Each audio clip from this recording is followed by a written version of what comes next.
I was on my way home from work, like every day. Nothing out of the ordinary until I reached my apartment building. The first sign was glued to the main entrance. "You've never been here before." "Weird," I mumbled to myself as I opened the door and made my way to the elevator. Inside, another note was glued next to the buttons. "All floors will feel right, none of them are." I wondered if this was some kind of art project of one of the other people who lived in the building or a prank some teens were playing. I pressed the button to the 7th floor and the elevator started moving with a soft hum. The door opened and right as I stepped outside, I saw another note, stuck to the floor right in front of my shoes. "It's not too late. Yet." I walked past it with a queasy feeling settling in my stomach. The building I live in has 20 floors in total, and I wondered if there was a note on each floor or whether mine was chosen for a particular reason. But I was tired from work, hungry because I only had a light lunch, and I was in no mood to deal with any of it. I tried to ignore it until I stepped inside my apartment where another note was waiting for me. A small piece of paper in the same handwriting as all the others that I crossed on my way. "This is not your home." It was glued to my wall right across from the door. I stood in the middle of the room, my body suddenly frozen and my mind going blank. Then, finally, fear came over me. Somebody had been inside my apartment. Or maybe they were still inside. I live in a one-bedroom apartment, so luckily there weren't many hiding spots. Collecting all my courage, I went to the bathroom and checked my closet and the space under my bed. All the places where a person could be hiding, but it appeared I was alone, so locked my door and shut the bolt from the inside. When I finally felt safe enough, my thoughts started racing and a strange feeling settled inside of me. The feeling that these notes weren't a threat but a warning.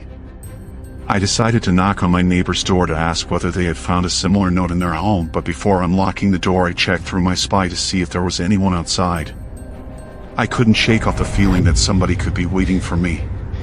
At first, the part of the hallway that I could see was empty, but slowly, a shadow started appearing in my vision. The first thing I saw was a foot stepping closer to the front of my door. Slowly, the rest of the body followed. It belonged to a man dressed in an awkwardly fitting gray suit with wrinkles. His dark hair was parted in the middle. I tried to remember if I'd seen him before, but I couldn't say for sure.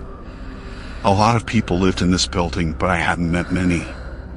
At first, I thought he was just passing through, and I tried to control my breathing, fearing that he could hear me through the door.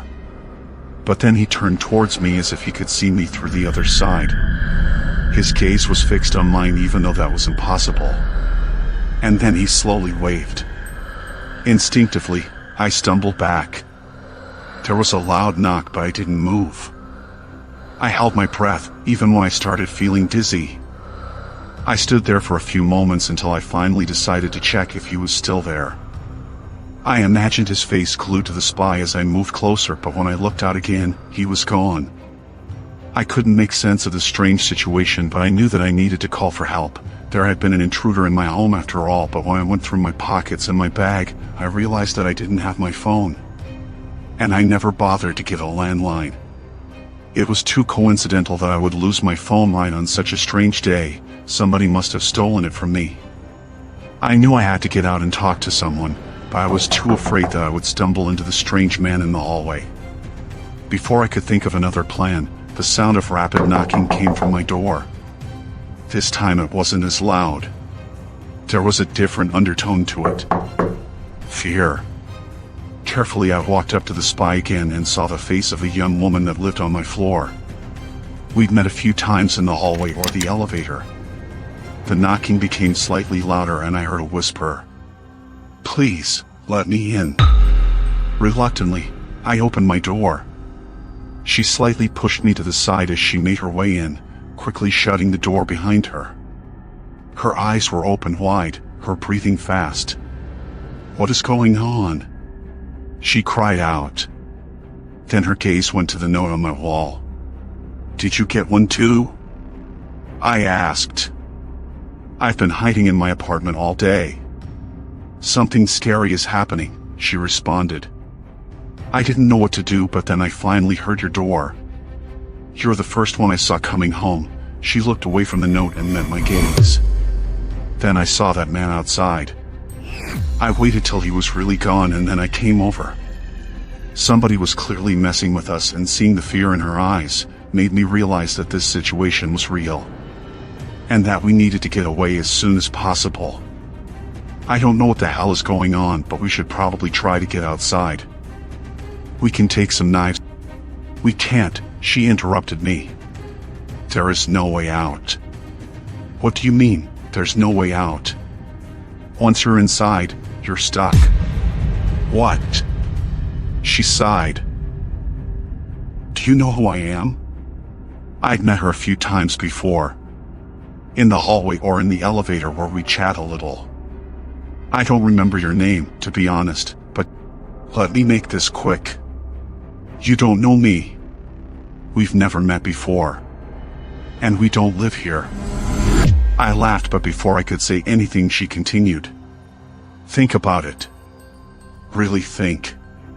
Try to remember. Is this your home? I looked around the sparsely furnished room.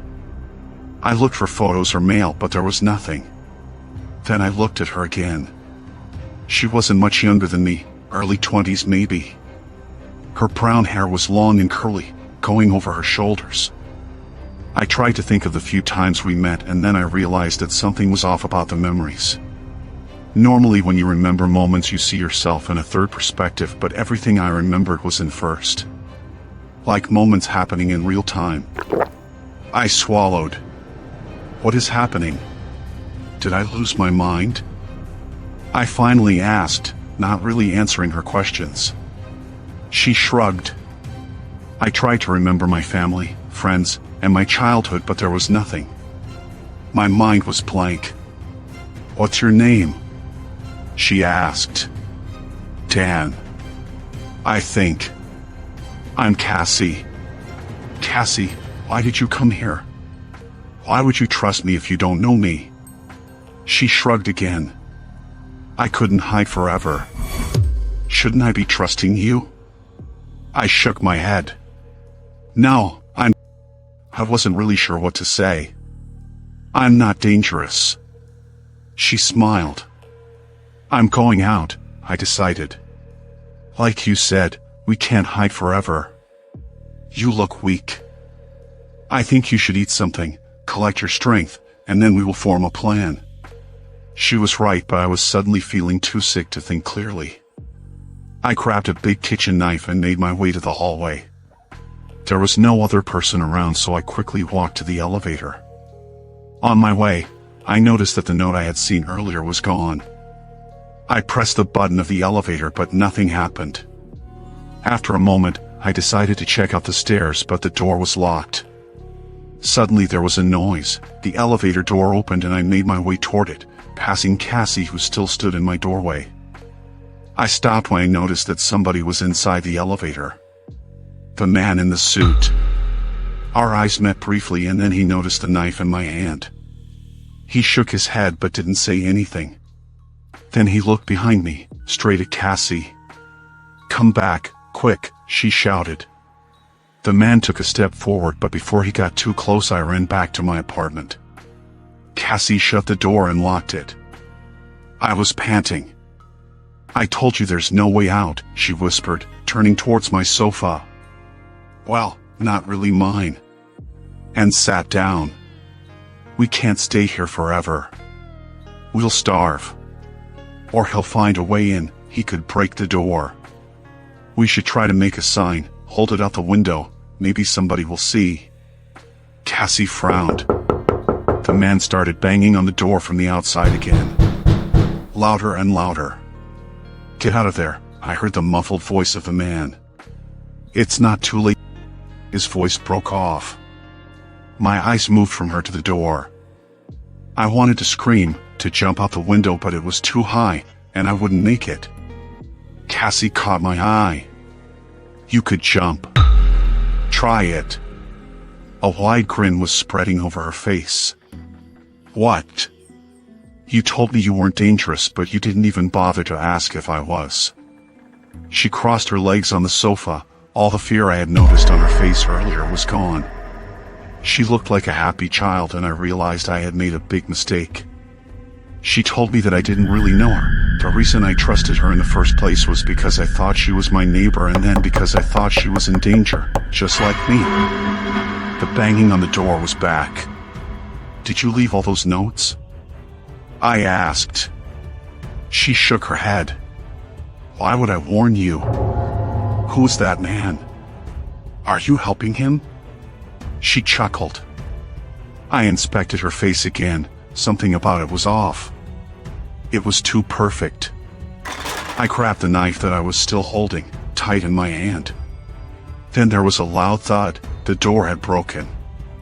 I felt an arm grabbing me and pulling me into the hallway. Before I could defend myself, I was being pulled into the elevator. I fell to the floor and saw Cassie in the hallway, smiling at me, but she didn't move closer, didn't try to stop him. "Don't be gone too long," she said before the door closed. I remembered that I was still holding the knife and used all my strength to push it into the leg of the man. His eyes opened wide as he crumbled to the ground next to me. I pulled out the knife, ready to hit again, when he whispered, "Please don't. I'm trying to help you." My entire body was shaking with rage, but when I saw the pained look on him and the blood spilling on the floor, I stopped for a moment. "She lured me in, just like you. Just like the others that are hiding," he croaked. "Once she makes you eat something, you can't leave anymore, but she can't make you stay with force." I was lost for words. The door opened as we reached the first floor. "Run," he told me. "Try not to think of this place again." I looked at his bleeding leg and felt horrible. He was trying to help me this entire time. When he saw that I was hesitating, he added, "My leg will be fine. We heal faster here." "What's your name?" I asked. "Mateo." It's the only thing I remember. "Mateo, I can't just leave you. You have to as long as you still can. And be careful, she will find a way to get you back." The first moments after leaving the building were a blur, but as I got further away, my real memories came back.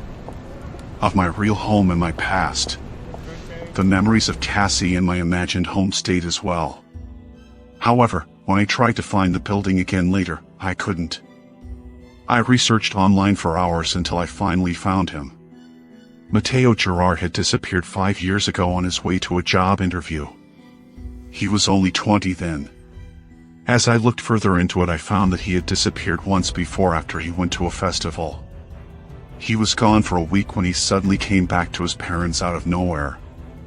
I can only imagine what happened then. They probably thought he'd taken too many drugs or that he was going through a psychotic episode. So a year later, Cassie found him again. And this time he couldn't save himself. He told me not to think about it, but I can't stop it. I wonder why she let me go so easily. She was able to control my mind and my memories. There was no way she couldn't stop me. But then I think of the smirk on her face when she told me to just jump. My fear was all a game to her. She let me leave because she knows she can get me back. And play another round.